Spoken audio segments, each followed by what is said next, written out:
The article Brand Teasing: How Brands Build Strong Relationships by Making Fun of Their Consumers by Oba, Howe, and Fitzsimmons, published in the Journal of Consumer Research in 2025, explores how brands use teasing to connect with consumers. Some well-known examples include Wendy's, Postmates, and Ryanair. The research shows that teasing is not the same as just being funny. Instead, it's a playful provocation.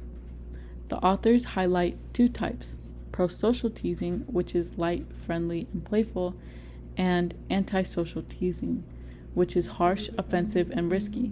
The central question they ask is, does teasing actually help or hurt consumer-brand relationships?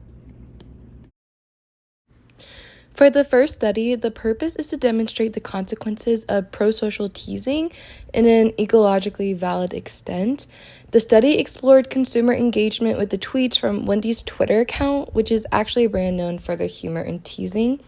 The study specifically tested whether teasing tweets gained a higher level of favorable consumer responses by measuring their replies, retweets, and favorites. The study explored Wendy's hashtag National Roast Day, where there was a greater extent of teasing, but there was still engagement with normal brand communication throughout the day. As for the methods, they collected tweets posted by Wendy's on the day they posted their National Roast Day hashtag and any direct response tweets from the consumers. They then posted a survey on Amazon's Mechanical Turk and received over 1,500 responses. Participants then rated the tweet they saw according to how funny and teasing the tweet was on a scale from 1 to 7 to not at all to extremely. As for the results, they first tested normality within all the replies, retweets, and favorites, which were all positively skewed. A regression was ran on the engagement metric controlling for tweet funniness and the number of followers from the original poster that they had, which then proved that teasing explained additional variance in replies, retweets, and favorites. Overall, on National Roast Day, Wendy's gained more favorable responses from tweets that were perceived as more teasing. Another study was conducted as there was a chance that selecting tweets from the National Roast Day probably pushed for a higher result, as consumers were expecting teasing content from Wendy's, as it is something that they have done before. So the study is an attempt on replicating the findings in the original study, but on a normal business day.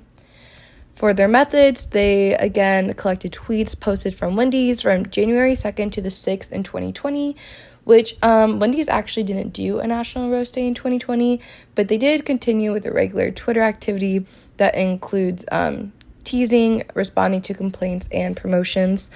They collected tweet engagement such as replies, retweets, and follows, and users from the original poster.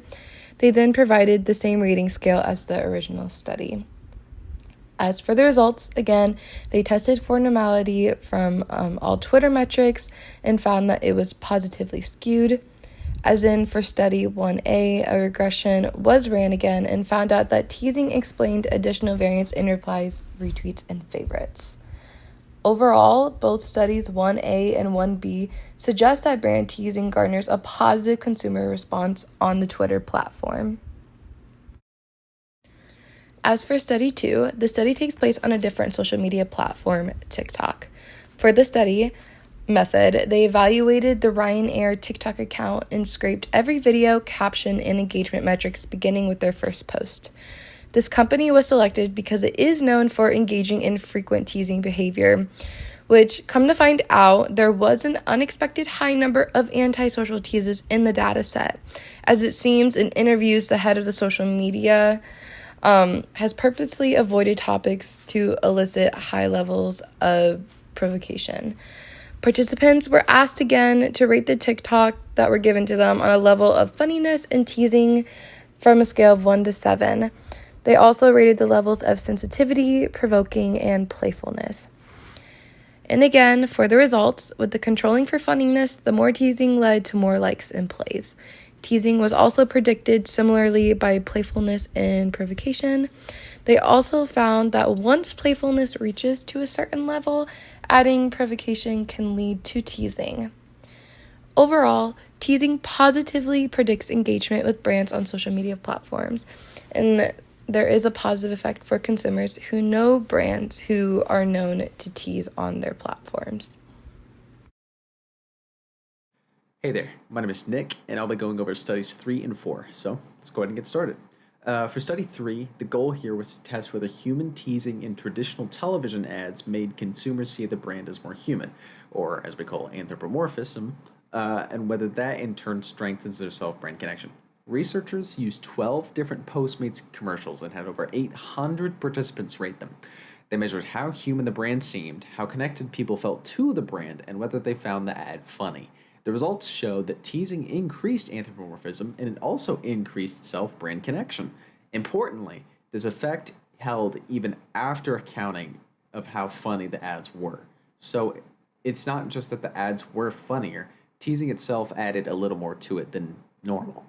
To make this concrete, Postmates ads that poked fun at consumers were seen as more human, and that human-like quality helps people feel closer to the brand, more comfortable. One thing to clarify, funniness did predict positive outcomes, but teasing explained unique differences beyond humor. That just means that teasing taps into something fundamentally social, not something that's just comedic. Now, jumping over to study 4, it was a controlled experiment with a product called booster juice. The idea was to show a clear cause and effect. If we hold funniness constant, does teasing still create stronger brand connection? They designed 3 versions of an ad. They had a funny one, a teasing one, and a neutral one. Importantly, a pre-test confirmed that both the funny and teasing ads were rated as equally funny. The only difference was that the teasing ad had that extra jab to it. The results were clear that the teasing ad made the brand seem more human than either the funny or the neutral ad. And it also boosted self-brand connection compared to the neutral one, which is a slight but meaningful edge over the funny ad. The meditation analysis showed that this stronger connection happened because teasing made the brand feel more human, basically. So even when 2 ads are equally funny, the teasing one does just a slightly better job at building a relationship. That's the key difference. Teasing isn't like another kind of humor, it's a social signal that makes the brand feel more alive than it actually is. Study 5 talks about antisocial teases as a boundary condition. So for the study, 1,500 people were asked to view 1 of 3 Pizza Hut Valentine's Day ads. The ads were shown at random to the different participants, and there was a pro-social, antisocial, and a funny ad shown. So for the pro-social ad, it read, "A cheap date that's almost as cheesy as you are." The antisocial ad read, "A cheesy date that's almost as cheap as you are." For the funny ad, it read, "Make your plans now for a cheap and cheesy Valentine's date." And the results for this study were pretty interesting. Participants rated these ads very closely in terms of being funny, but where they differed was how the ad teased them. Participants were way more sensitive and disliking to being called cheap versus being called cheesy. And the end results of this ended up being that the antisocial teasing resulted in the self-brand connection being weaker, and the pro-social teasing resulted in the self-brand connection improving.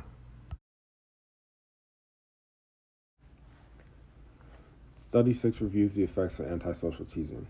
So for the study, there was 3 different parts that were all in the same study, and its main goal is to see how pro-social and antisocial teasing affects the consumer.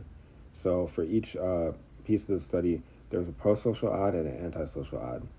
So study 6A went back to the Pizza Hut study we were previously reviewing from study 5.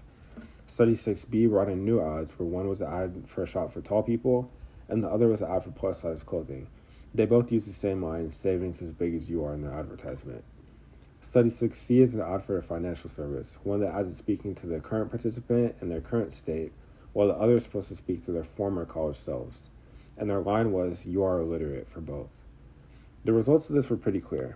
The results proved that antisocial teasing can definitely be detrimental to an ad or a brand's success. And antisocial teasing actually can activate a negative human schema, which makes the brand seem bad or mean, which in return lowers the self-brand connection. Whereas pro-social teasing can activate a positive human schema and in return growing the self-brand connection. So overall, we learned as the teasing gets more provocative, which also can mean more antisocial, it can lead to way less customer engagement and lead to worse performance. Hello, my name is Ben, and I'll be talking about studies 7A and 7B, which is labeled as the effect antisociality on the performance of teases in online brand communication. Starting with 7A, the methods that were showcased in this study were the use of selection or the use of data from Wendy's National Roast Day tweets, which was also mentioned in study 1A, to calculate antisociality and rank each tweet to the degree of which was more provoking than playful. Another method was Google Gemini, the use of Google Gemini's AI tool, which was used to classify each tweet as playful or provoking as well. And then in order to calculate antisociality, one method was basically taking the rate of provocation and minus playful z-scores, and that's how they were able to calculate antisociality. As a result of this study, basically what came out to be were the more provocative the tweets were, the more the engagement decreased on Twitter.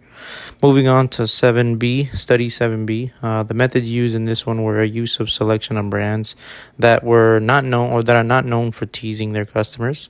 As well in this study, they used Google Gemini AI tool once again to rate playful and provocative tweets, same as 7A.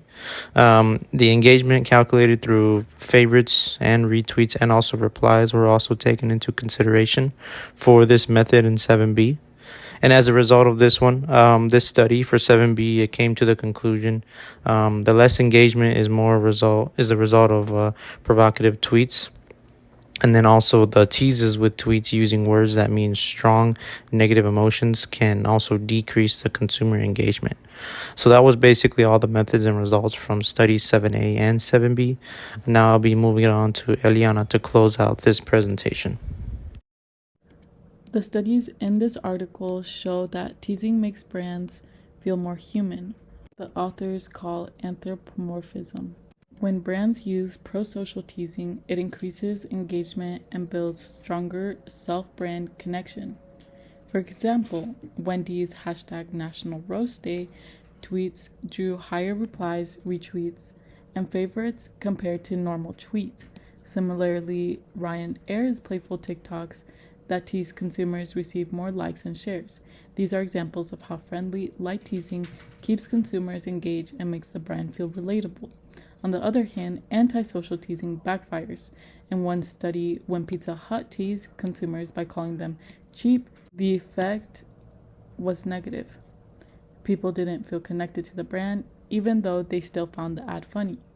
Antisocial teasing triggers a negative human schema, making the brand seem rude or aggressive instead of playful.